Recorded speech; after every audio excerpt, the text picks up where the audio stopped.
Hi, and welcome to the Punk CX podcast.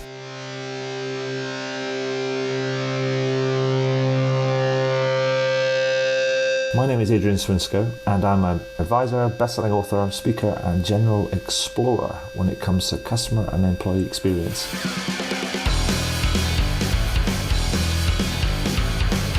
I'm really interested in figuring out what it takes to build organizations that produce better outcomes for both customers and employees.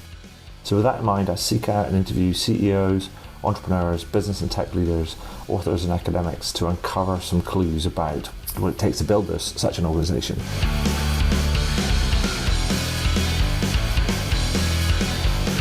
Now, some of you may know the podcast as the Rare Business Podcast, but I decided to rename and rebrand the podcast recently. This is for a number of reasons. First one was to mirror the title of my book Punk CX, which was published in June 2019. 2, because I'm a fan of punk music. And 3, it's just more fun, right? If this is your first time listening to one of these interviews, then hello and welcome. Please do dive into the archives at adrianswinsko.com, as I've now completed over 300 of these interviews in the last few years. If this is not your first time listening, then welcome back and thank you.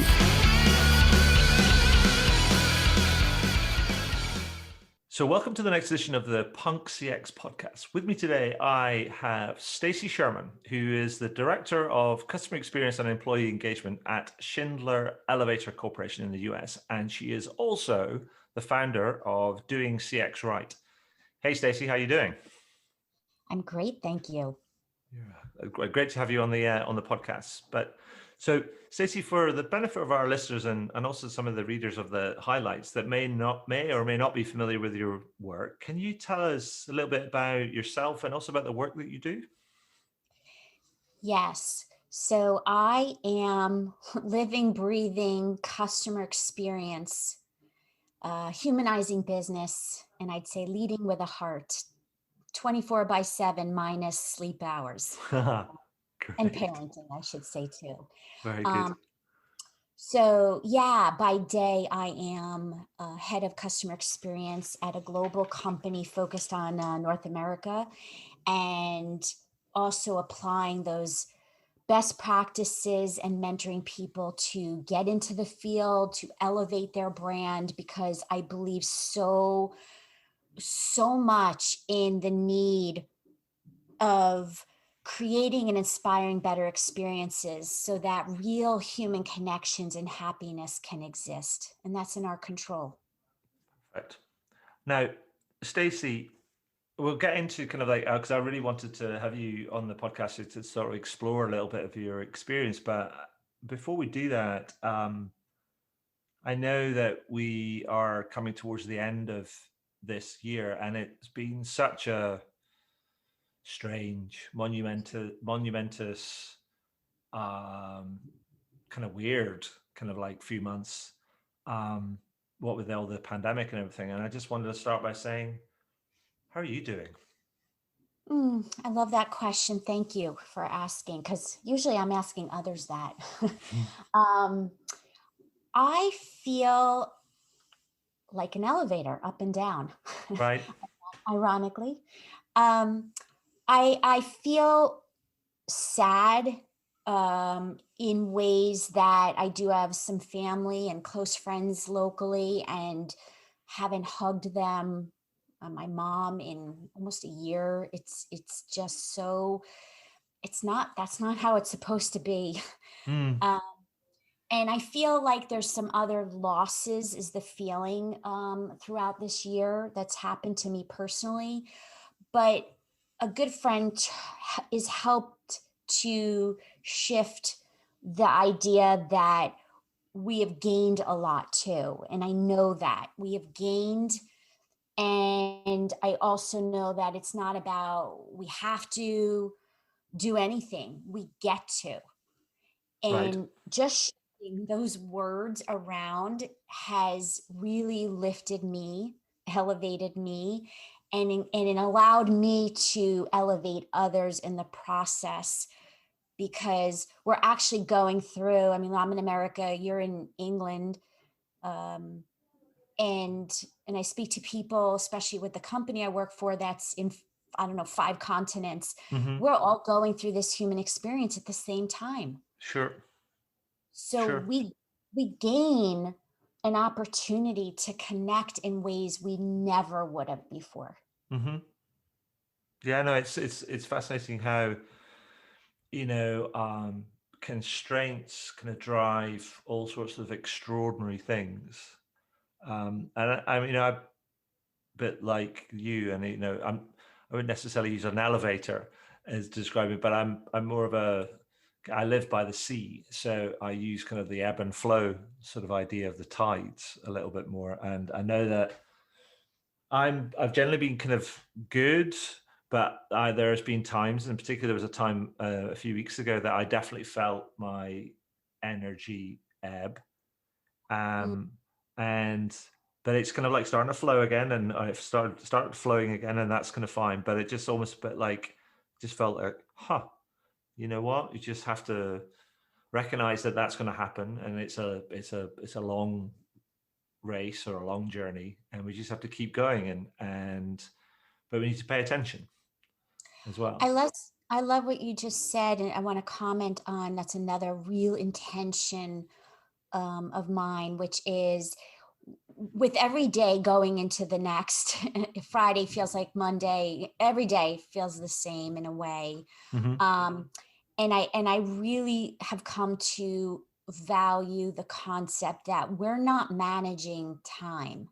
Hmm. Every day we're managing energy. Hmm. And I see a difference. If I am full force, like running a marathon, if I go full speed in the morning, by noon, I'm done. And Hmm. it's not a clock. It's the energy and how we spend a day and experience a day that is really the one of the lessons of this routine we're in. Yeah, no, I completely agree. I think it is that it's just something that I've really kind of like noticed, and about that energy, but about sort of getting things ordered, and chunking things down to bite-sized chunks so you can feel like you're making kind of progress, and making progress then feeds your energy, and so on and so forth, because absolutely um, it's really easy to to lose sight of that. I mean, I remember speaking to Joseph Michelli a little while ago, and he's just completed a research project and a book where he spoke to 140 different leaders about their experience through the pandemic. And he said, this idea that initially um, they were managing things and themselves through a combination of necessity, adrenaline, caffeine, and lack of sleep, which Mm. end up kind of exposing them to this idea that they just felt their energies flowing away, and their capacity to be able to do their job flow away. So they ended up, the big realization was that we have to embrace this idea of self-care. And if we don't do that, then it also diminishes our ability to care for others. 100%. So well said. Perfect. Now, um, let's let me ask you, because we were talking in setting up the podcast about, you were telling me that you've been at Schindler Elevators in the US now for nearly 2.5 years. And prior to that, you were at Verizon for 5 years, with both the roles that you had. So they were focused on improving customer experience. Now, I thought that was fascinating because two very different organizations, very different propositions, very different origins. And I wanted to explore, if I may, you're sort of you're compare and contrast your experience, if you like, um, because particularly when it comes to Schindler's lifts, or Schindler's elevators, or Schindler elevators rather, because I think everybody, or many people, may not realize that they've probably been in a Schindler elevator at some point in their life. Mm. Um, so first of all, I just wanted to ask you, like, can you tell me what customer experience means for Schindler? Because it seems to me that they have a range of different, I'm not going to call them customers, I'm going to call them constituents. I think that they need to pay attention. I mean, everybody from people that ride the elevators tenants of buildings, building owners, facilities management companies, et cetera, et cetera. I'm sure the list goes on and on. Um, so what does customer experience mean for somebody like Schindler Elevator? Yeah, you just said it really well. It is about first and foremost safety, Right. um, and rider safety, of course, like nothing gets compromised for that. Hmm. With that said, after putting safety on the side, because that's every day, it's part of our culture DNA. That's table stakes, right? Yes, exactly. Exactly. So next is about how do we make customer experiences, and customer is defined by, like you said, the different segments and people who are managing buildings, managing, I mean, your hospitals to your local church. Like it could Hmm. be really big and really small. Um, but anything, any mobile transportation, vertical transportation, making sure that the people at the end of the day, there's people at the end of the purchase, Hmm. um, that they are communicated to, that they are, when there's a problem, there's responsiveness, fixing anything that is needed, proactively as well as reactively when there's an issue. Hmm. Floods happen, Yeah. circumstantial happen, weather, etc. Um, and it's really interesting because I never realized this, but my connection of coming from a telecom space, Verizon, I was at AT&T too, which was all about Hmm. mobility. um, Gosh, here where I am now, it's about mobility, Hmm. different meaning, not in a cellular standpoint and facilitating communications through a mobile network, but mobility of people, Hmm. mobility of things. So interesting that there's a connection that maybe never would be really clear. Um, at the end of the day, though, there is a person who is receiving value from a company. Right.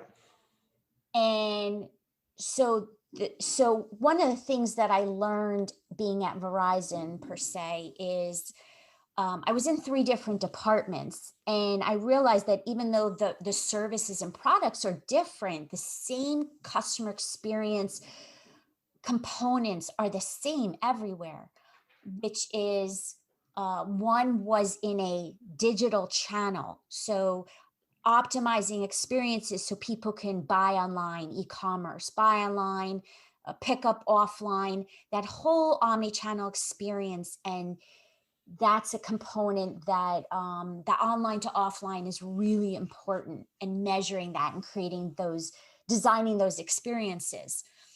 The second part that I've really been focused on, from where what I learned in being a practitioner at Verizon, was the concept that bringing customers to the table before products launch, in the design phase, Right. incorporating their feedback, and in an agile way for new product development, whether it's for a business consumer or someone like you and I. Um, so that, bringing that concept to where I work now, is when we have a new service concept we want to validate, Hmm. prototype testing, concept validation, pricing studies, all of that, it applies everywhere, every industry. Sure. I mean, the And then bottom line is that customers like to be consulted, right? yes, and the whole concept that I learned in my last job, which I now bring with me forever, is the whole theory of quality over speed. Right. Product teams have to get something out the door. They've got a deadline. It's like mission control, like go, go, go. And so you bring in CX people like you and I, and we're like, wait, wait, wait. Don't sacrifice quality. Don't just launch and hope it sticks. Bring customers to the table. Bring your employees to the table. Hmm. And so there is that balance of getting the internal culture to embrace this whole thing, because it does affect speed Hmm. for sure. And can I ask, because so when you're at Verizon now, whether, I mean, if you're managing a business account, or then there's multiple end kind of users. You could have one customer and multiple end users or owners of handsets and other services. But like, if you're in, and that's clear. But if you're dealing with elevators, then you've got, I guess, one customers, but then I guess your users, the riders, as it were, that they're quite transient. So I guess my question would be is like, based on what you were saying before, is like, how how easy is it to get those people involved? That people that might just be passing through. You know what I mean? Yeah, I do. So if you consider, for example, one of the things I like to do is talk to customers. Let's say they're property managers. They have a building and they have lots of tenants, business tenants. They are very focused on making sure that their tenants renew their contracts, that they Yeah. stay in the building. So there's a lot of opportunity to not only understand and partner with the property managers on how do they measure customer experience so that people continue and don't leave the building, but also understanding what's important to the people, to the tenants. So for example, if touchless, not touching the elevator, is important to the user, well then the rider, then the building manager will need to upgrade their equipment to make sure that it has the most safety protocols Hmm. and convenience and assurance. So it's all connected, it's all interrelated. And we're the provider of those solutions. And we're getting even more and more sophisticated with technology to use your mobile phone to Right. be able to do a lot of things that used to be manual. Does that Okay. make sense? Yeah, I think so. I mean, so am I um, am I getting the idea that your approach to managing and improving the overall experience, it hasn't fundamentally changed since your Verizon days? You think the principles are sort of the same? Would that be accurate? Ye- Yes, it's getting closer to the business. It's getting closer to the people who use the solutions. It's getting closer to the front line, Mm, and understanding what a what's in their way to deliver customer excellence, and then fixing that. yeah. It Okay. Yeah. And now Verizon and Schindler Elevator are very different companies. They're from very different backgrounds, different industries, different countries of origin. Um, has company culture had an impact on what you do and how you do it? Definitely.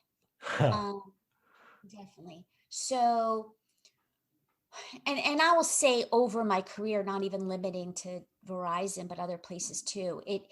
There's places I've been where I was, as the CX leader, I was the only one with the metrics tied to my objectives. Right. And that didn't work because let's say I uncovered, through voice of customer platforms, there's a problem, and I would bring the problem to the people that could solve it, whether it's product or marketing, the e-commerce channel, whatever. When I compare when I was the only one who had the metrics, the customer satisfaction scores tied to my performance, compared to years where everybody owned the metrics, the quantifiable and non-quantifiable. That's when the magic happened, that when everybody cared because of their bonus and non-bonus reasons, that's when I saw that the culture adopted to being really customer centric, and people really took me seriously to transform, process, Hmm. deliverables, products. There's a big difference. You can't just have one department or one person owning customer centricity. Oh, I can agree more. I was on a involved in a roundtable the other day, and somebody was asking the same sort of question, and I was saying that when you end up with one person's when an individual's performance is getting measured on like say customer metrics or customer kind of like survey score, then there's a risk, and they're targeted on that. There's a risk that the incentive that's attached to that it drives the wrong, potentially drives the wrong sort of behaviors, and it doesn't join the dots, as it were. But when the metric scores of the customer outcomes are tied to that, everybody's performance is tied to them at a collective level, then everybody's in it, has to be in it together. They're always pointing in the same kind of way. And because if not, then it potentially causes all sorts of problems, and penalize people for things that are out with their control, Yes.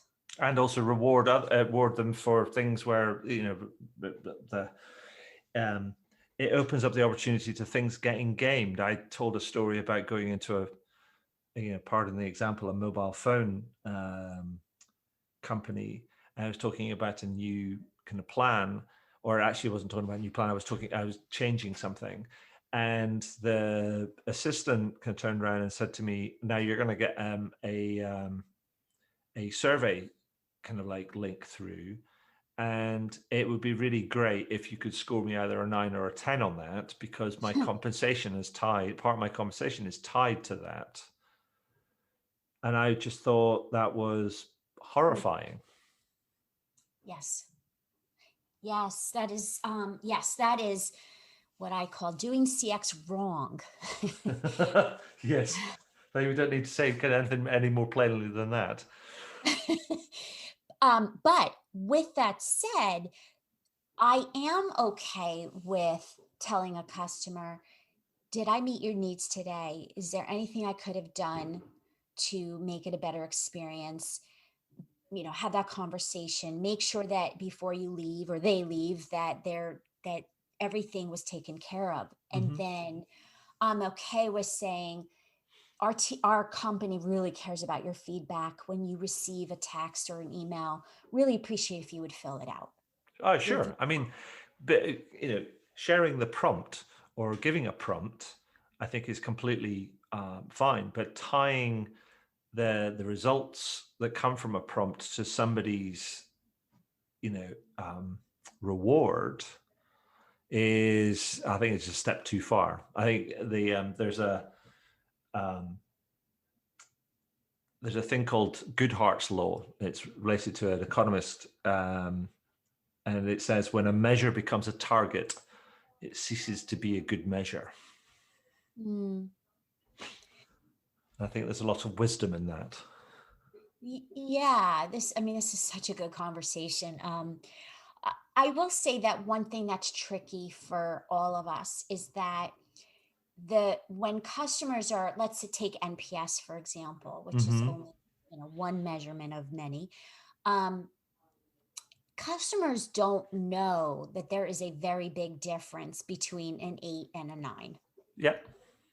And so when people are tied to those results, it is tricky. You cannot tell a customer, listen, 8 means you're a Yeah. passive. Sure. And it's one number difference. And we do a lot of phone surveys, not just electronic, and it's like, so you can imagine, it's like you want to say something to that regard, but you can't. Hmm. um so yes, 1 point is a really big difference in counting in a score. Yeah, and it shows you that there are kind of deficiencies in some of these kind of like some of these scales, because if you're effectively saying that um, nothing kind of only kind of the scores that really kind of that are above a 7 Mhm. actually fall into that, particularly in an NPS sense, fall into that promoters bracket, then you have to actually ask yourself, what's the use of the other ones that you end up that fall in the middle, as it were. Yeah, and that's the case for, I mean, all the different measurements that we pay attention to. But yeah, that's why I say it's important to look at the numbers, but it's also essential to look at or listen to what are the customers saying. And I coach everybody to say, everyone is that when you get the data, make sure, even if you get a 10, somebody's a promoter, you get a 10, they're really happy. However, if you listen to the recording of what they said, you'll find that they'll tell you that there's something they were unhappy about. And you have an opportunity to make sure that that promoter stays a promoter. Hmm. But human nature, when people see a good score, they move right on. They don't look into the detail. And there's a lot of gold in Sure, that. absolutely. I don't think it should be. Scores in of themselves don't really tell you much. It's kind of what else kind of like comes with the score, I think, is where the real gold is. Yes. So thinking about your kind of experience at Schindler Elevators and also Verizon, I mean, what are some of the biggest lessons that you've learned, or can you kind of distill the biggest lessons that you've learned when you move from one company to another? Because that's going to be a situation that many other people that are in the experience sort of space are going to find themselves in at some point in their lives or in their careers. That they're going to have to move from Yeah. one company to another and potentially from one industry to another industry. Um, what are some of the biggest lessons that you've learned that you can share with us right now that might help other people that may find themselves in a similar situation going forward? Yeah. Great question. So, one is, I would say, culture. Okay. Um, Culture starts at the top. You need the leaders at the top. And it also requires the bottoms up people at all levels embracing the culture and making customers first. Um, and here's the lesson: it takes time, Mm-hmm. a long time. And it takes every individual. I like to say to everybody, you have a CX job and not even realize it. Yeah. And helping everybody understand, what does that mean? Somebody in the payroll department's like, no, I don't. I said, yeah, you do, because how customers pay their bill is an experience. And if it's really frustrating, doesn't matter, the early part of the customer journey was great, they'll leave. Mm-hmm. So that's point one. Culture takes time. You need the champions and you need everybody owning it. And then you'll see it organically start to shift. Number two is that the leaders internally have to really train and empower their employees to deliver customer excellence, even when their boss isn't looking. Right. and it's what we call a drumbeat. It's Mm-hmm. not a one and done workshop. um, I also realize that with customers, the whole concept that you have to talk to the customers directly, and how important voice of customer is, both from a structured data, surveys as an example, and unstructured social media as an example. Mm-hmm. Marrying all that data so that you can really look at, what does the customer think and feel, and prioritize it. Mm-hmm. And the final comment, because there's so many more, Hmm. is that voice of customer is can be your game changer, and voice of employee also really matters. The thing is, because people have deadlines, they like to take shortcuts. You cannot replace the voice of the customer, talking to the customer. You can't replace it with just talking to your internal employees. Right. You marry both. Perfect. So kind of like switching subjects a little bit, kind of like now, Stacey, because thank you for that. That's kind of really useful insight, and from your perspective, and I'm sure other people will be able to kind of like leverage that in their own sort of experience. But I also know that when we were talking before, that you told me that during the initial part of the pandemic, you talked about how you were going to work on your first book, and being an I guess a three-time author now, I know kind of how much of an undertaking that is. So I just wanted to ask, like, how did you get on, and what did you end up writing about? Yeah, that's a fun topic.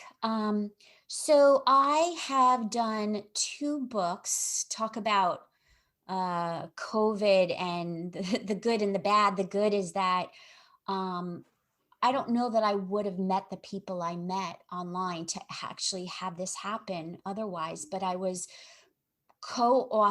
did co-author two books internationally about customer experience. So I'm a chapter or two in these books with Hmm. other wonderful experts. And really sharing actionable ways to elevate customer experience. And so now that I know the process of doing that, now I am outlining what I want to do on my own book and what's different. You know, Hmm. like you found this great differentiator around this whole punk concept. And I love it. And so for me, there is this I have some themes I've been thinking about, and um together, I mean, we all just bring lots of great examples, and that's what it's about, to make a shift in the world. Awesome. I mean, and that's all in the midst of this. That as we were talking before, is like we're, as you say, we're currently speaking towards the end of November. I can't quite recall when this will kind of come out, but we've been through, I guess now must be going on 7, 8 months of this pandemic thing. Yeah. Um, and I know you've been watching and things, but what have been the big themes or imperatives that you've seen emerge out of the last few months, particularly in this sort of experience sort of space? I see something wonderful in the way of communication. Hmm. Um, One is, I mean, like I said, I work with people all over the globe. And before COVID, we didn't really use our cameras. I Right. don't know why. We just didn't. Now, almost all of my meetings, my camera's on, and we don't care what you look like. And having your family walk in the room, it's okay. Hmm. So that's really cool. There's this empathy that I see more now. Um, and then people wanting to connect. Yes, I still get these LinkedIn requests trying to solicit business and selling, and I hate them. But I also get really good ones, authentic people reaching out to connect, to share knowledge, to collaborate on a project.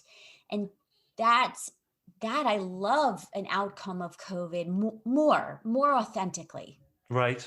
Cool. So it's big connections, more real connections. Yes, that's exactly the word. Nice. So, I mean, I know that they kind of like. I mean, what I'd also like to ask is that these, the you know,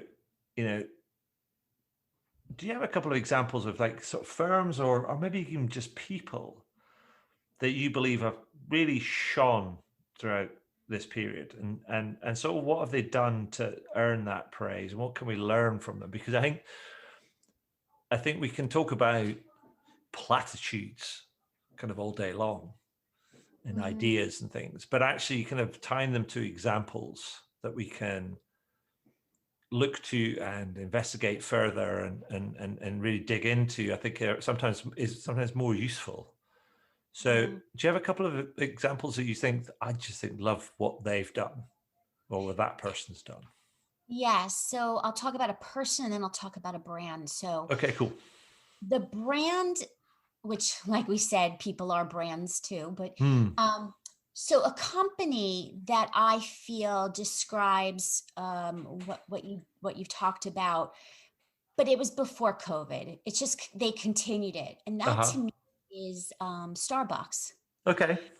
And I say that because the people that work there, the people that they employ, have this kind of genuine, kind, be who you want to be, not conforming to a certain way of dressing. Mm.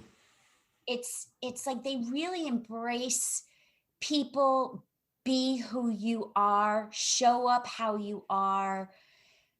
They say hello, like you take for granted, like hello when you walk into a place, like Sure. hello, goodbye, is everything okay? Would you like a taste of this before you commit to the full order?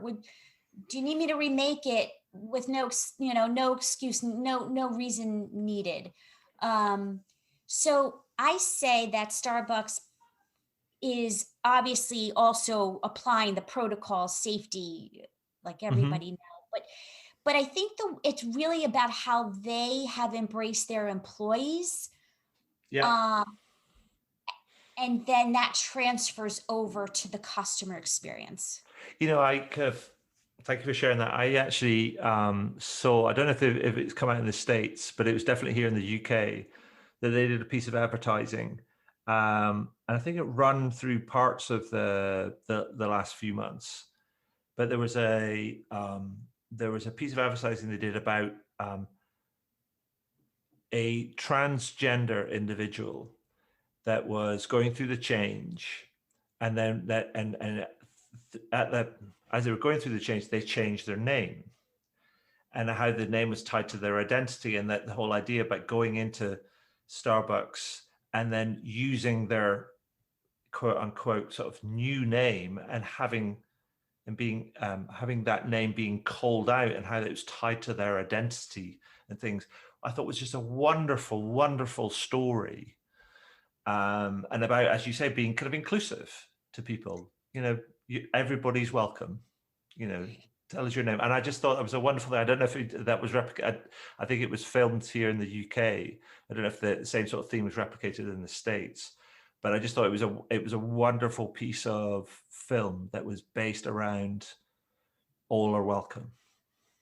Yeah, I believe so. A shift I'm seeing besides CX getting incorporated into every company, but like we just hired in Schindler a inclusion diversity leader in Hmm. just America. Like there's that focus and role in our corporate Switzerland office, but even now as a country we have a leader here to drive diversity and inclusion into our culture more. And and I love that one because it's a male industry, Hmm. um and an engineering company, at the heart, at the Yeah. root.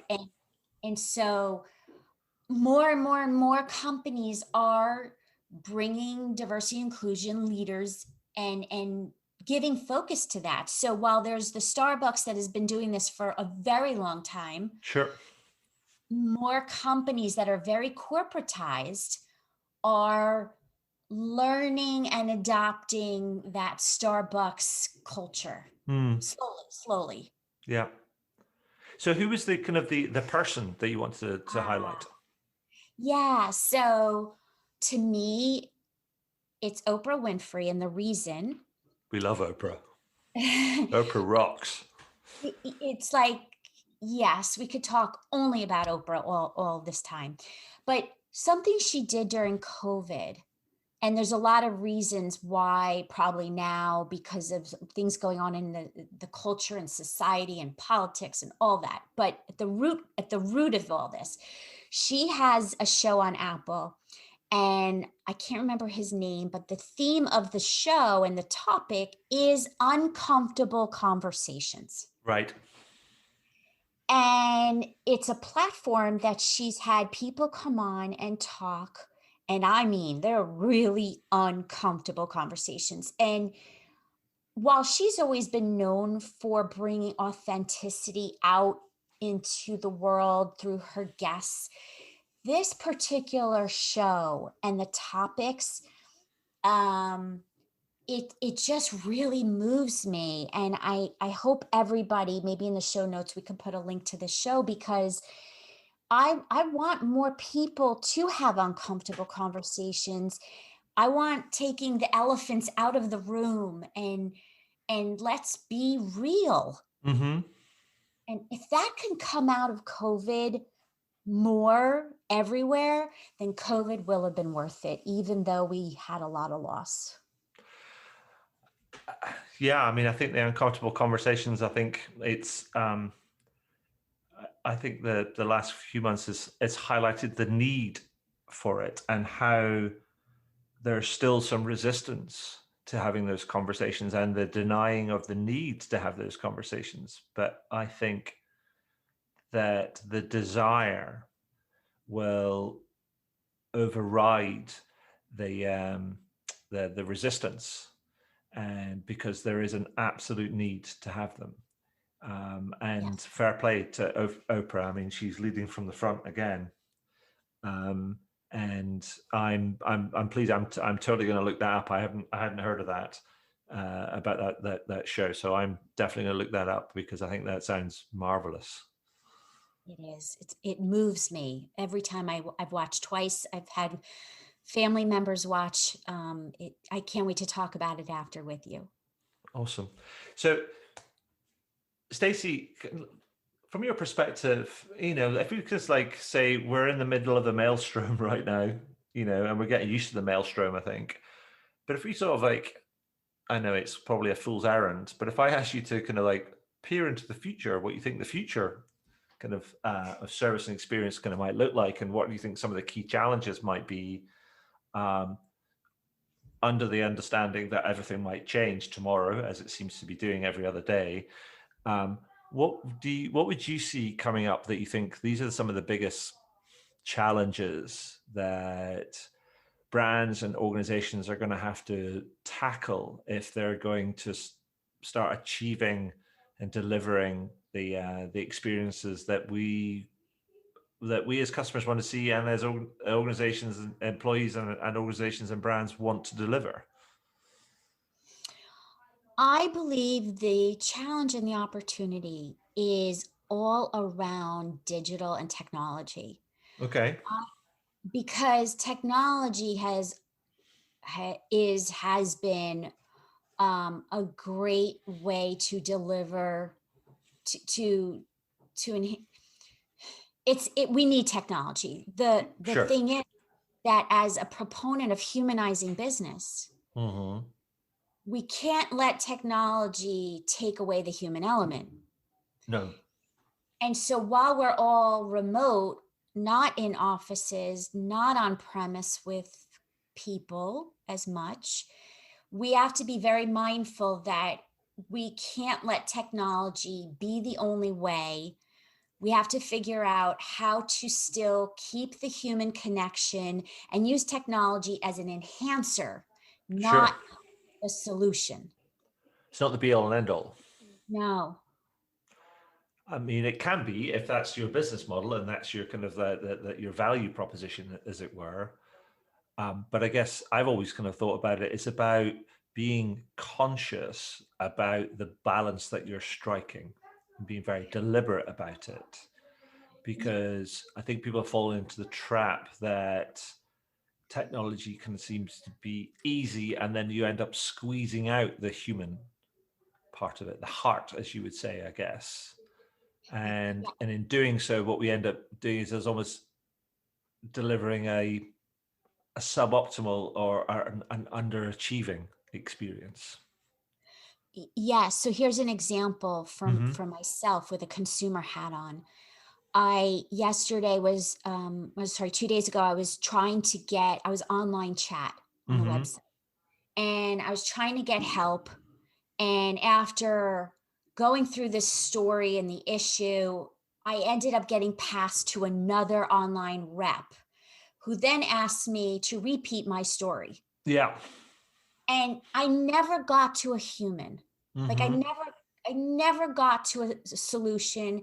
It was technology passing me on to more technology. And that's what I mean. Like it can be an enhancer, but it can't replace the human element. So it is heart and science, Yeah, both.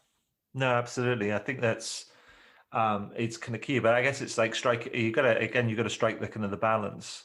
Um, but I mean, I always going to say to people, that is the key, and it can be different. The balance can be different at different points in the journey, and for potentially for different groups of customers, depending on your understanding of their needs. But to make it difficult for the customer to speak to somebody if that's what they want to do, there's a huge risk in that because it Yes. just ignores what they want. Yes. So that's why I say that as we go into 2021 and Mm, beyond, we need to, there's a lot of value to IoT and artificial intelligence and all of that that can help experiences, but boy, do not let that be the only way, because otherwise we're humans. At the end of the day, we're humans, and it's got to be an enhancer. absolutely. So, for something actually, then, if we kind of boiled all of this down, Stacey, I mean, you're an experienced individual, um, and somebody's listening to this or reading their highlights, and we've talked about a lot, and they want to improve their service experience. They're like going, "Oh, you've talked about so much. Just boil it down. Tell me what to do. Tell me what the first steps should be." I mean, what would be your best advice in terms of, from your experience, go, if you want to do this, if you want to improve the service and experience that you deliver to your customers, then I would recommend you start here and you go A and B and C. I mean, what would you say? I would say immerse yourself into the customer experience field.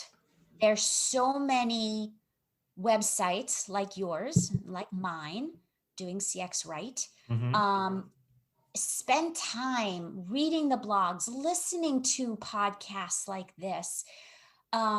Immerse yourself in the language, immerse yourself in the methodologies, get certified. There's a lot of different ways. Obviously, CXPA offers. I did it through a university. And if anybody listening wants to hear about my experience, um, going the university route online, I'd love to share.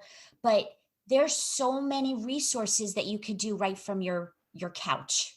Perfect. Um, Well, I'll make sure I can link up all your LinkedIn and Twitter and doing CX right sort of things so people can get in touch with you if you want to ask questions about all of that. Sorry, I'm interrupting now. yeah. Yeah, no, thank you for that. But that's where, I mean, I'm really, this question is not about selling anything. I really, like you, are passionate. It's why you're doing a podcast. We're passionate about people learning it, because at the end of the day, I mean, I'm tired of, as a consumer, not having good experiences. And the more that we can get people and brands really doing it right, it's better for all of us. Mm-hmm. So Absolutely. we need more awareness, application of this, and that way we'll have better employee experiences and consumer experiences too. Perfect. I'm thinking about kind of like when this might going to go out, Stacey, and I think it may actually go out at some point in the new year. So guess what? I am going to make sure it goes out at some point next year. And guess what? I'm going to make this. I am going to make this the 10th anniversary podcast, because I've now been podcasting for 10 years when this kind of goes out. Wow. Oh, what a gift. I just thought, I'm going to throw that in. I'm going to make this the 10th anniversary podcast. I love that. Oh. Um, so Stacey, I've got a couple of fun questions I always ask at the end of these sort of things. But before I do that, is there anything else that you kind of would like to kind of add before we get to these last two questions?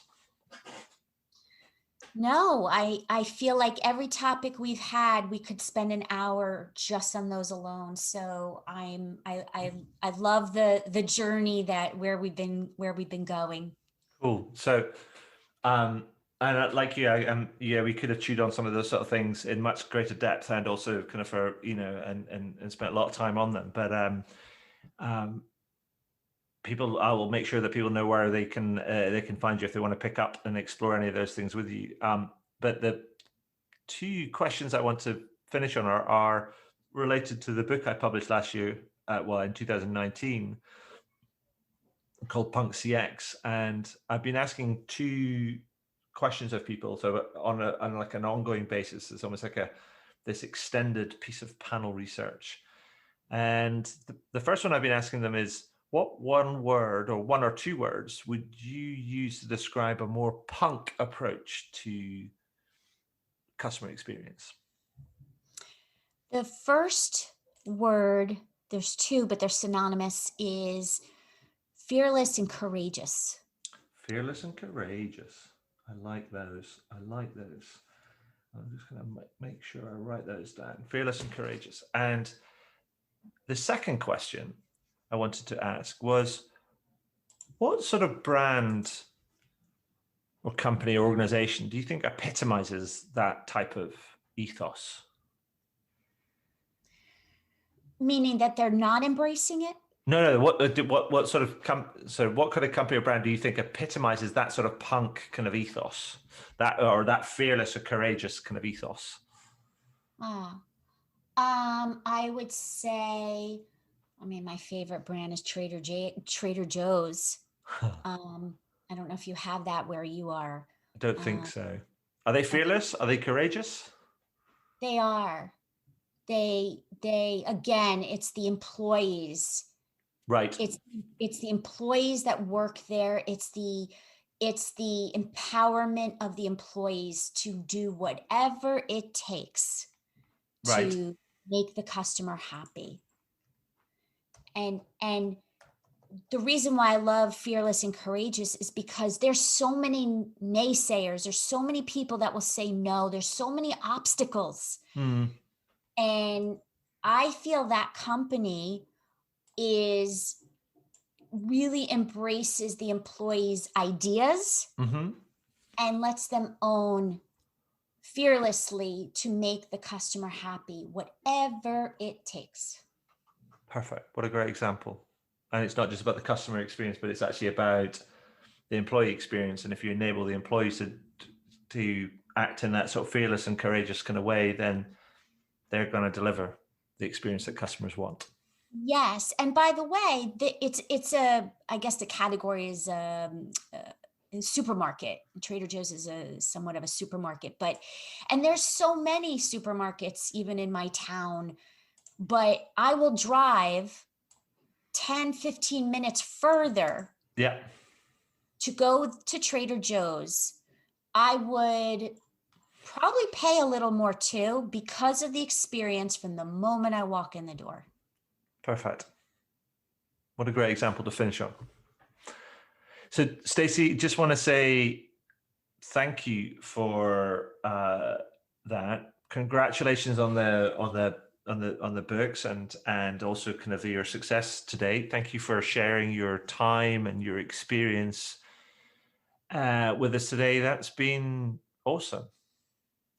Thank you. I really appreciate it, especially from you, because I know how authentic and real you keep your conversations. So it's, like I said, a present to be here.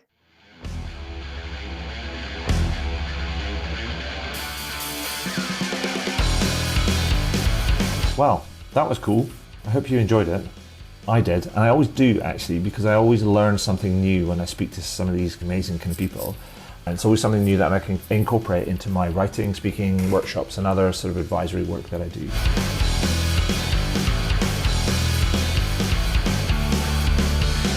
Now, if you're interested in learning about any of that sort of stuff, then you can find out more about how I work with clients over at adrianswinscoe.com. One final thing before I go, please consider heading over to iTunes or Spotify or whichever podcast platform you choose to use, and do leave a review. Every little helps, as they say. Anyway, that's all for now. Thank you for listening, and do tune in again soon. All the very best. Cheers. Bye.